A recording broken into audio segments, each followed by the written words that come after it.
اندھیرا، خاموشی، شہر کے بیچ ایک عظیم آگ بھڑک رہی ہے۔ شعلے آسمان کو چھو رہے ہیں اور اس آگ کے سامنے ایک تنہا جوان کھڑا ہے، ہاتھ بندھے ہوئے۔ چہرے پر خوف نہیں، یقین ہے۔ یہ ہے حضرت ابراہیم اور چراغ کا پیغام کا واقعہ۔ سوال یہ ہے، کیا آگ کسی کو جلا سکتی ہے جب اللہ کا حکم مخالف ہو؟ اور کیا ایک چراغ، ایک جلتی ہوئی آگ پوری تاریخ کا رخ بدل سکتی ہے؟ یہ واقعہ صرف ایک قصہ نہیں، یہ توحید کا امتحان ہے۔ یہ بات پرکھنے کا لمحہ ہے کہ جب پوری دنیا غلط رخ پر ہو تو ایک مومن کا رخ کہاں ہوتا ہے۔ حضرت ابراہیم علیہ السلام، اللہ کے عظیم نبی، جنہیں قرآن میں خلیل اللہ کے لقب سے یاد کرتا ہے، ان کی زندگی کا یہ واقعہ جب آگ بھی اللہ کے حکم پر ٹھنڈی ہو گئی، اسلامی تاریخ کا ایک مرکزی موڑ ہے۔ آج ہم اس واقعے کو ڈاکیومنٹری انداز میں سمجھیں گے، بلا کسی افسانے کے، صرف قرآنی اور صحیح تاریخی روشنی میں۔ یہ وقت تھا قدیم عراق کا، شہر ار یا بابل کا علاقہ، جہاں ہر گلی میں بت کھڑے تھے، ہر گھر میں صنم سجے تھے۔ لوگ پتھر کے بت بنا کر انہیں رزق دینے والا، زندگی اور موت کا مالک سمجھتے تھے۔ اسی شہر میں ایک جوان پل رہا تھا، ان کا نام ابراہیم تھا۔ بچپن سے ہی اس کا دل سوال کرتا تھا، یہ بت بولتے کیوں نہیں؟ یہ سنتے کیوں نہیں؟ یہ ہمیں فائدہ یا نقصان کیوں نہیں پہنچاتے؟ قرآن پاک بتاتا ہے کہ حضرت ابراہیم نے پہلے ستارے کو دیکھا، پھر چاند کو، پھر سورج کو۔ یہ صرف سوچ نہیں تھی، یہ توحید کی پہلی چنگاری تھی۔ ایک دن شہر میں بڑا میلہ تھا، لوگ شہر سے باہر نکل گئے، بت خانہ خالی ہو گیا۔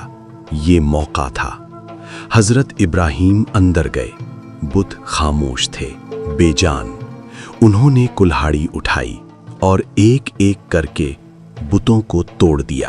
صرف ایک بڑا بت چھوڑ دیا، اس کے گلے میں کلہاڑی لٹکا دی۔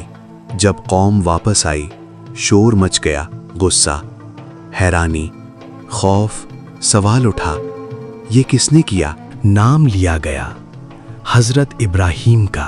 حضرت ابراہیم کو قوم کے سامنے لایا گیا، بادشاہ نمرود کے دربار میں۔ سوال ہوا، کیا تم نے ہمارے معبودوں کے ساتھ یہ کیا؟ حضرت ابراہیم نے سکون سے کہا، اس بڑے بت سے پوچھو، اگر یہ بول سکتا ہو۔ خاموشی چھا گئی، قومیں سمجھ گئیں، مگر ضد زیادہ طاقتور تھی۔ نمرود، جو خود کو خدا کہتا تھا، غرہایا جیسے کسی پاکیزہ سفر کا ہو۔ ابراہیم نے کہا، میرا رب وہ ہے جو زندگی اور موت دیتا ہے۔ نمرود بولا، میں بھی دیتا ہوں۔ ابراہیم نے کہا، میرا رب سورج کو مشرق سے نکالتا ہے، تم اسے مغرب سے نکال کر دکھاؤ۔ دربار سناٹا بن گیا، جواب نہیں تھا، مگر فیصلہ ہو چکا تھا۔ نمرود نے حکم دیا، ابراہیم کو آگ میں جلا دو۔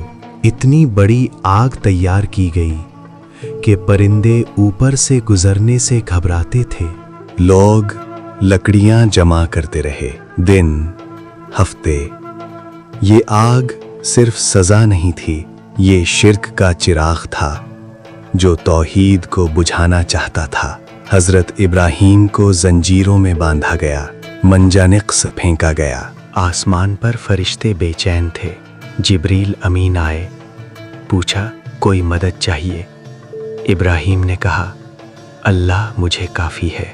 جب ابراہیم آگ کی طرف بڑھے تو دنیا نے سوچا سب ختم ہو گیا، مگر اسی لمحے اللہ کا حکم آیا، یا نارو کونی بردوں و سلامن علی ابراہیم۔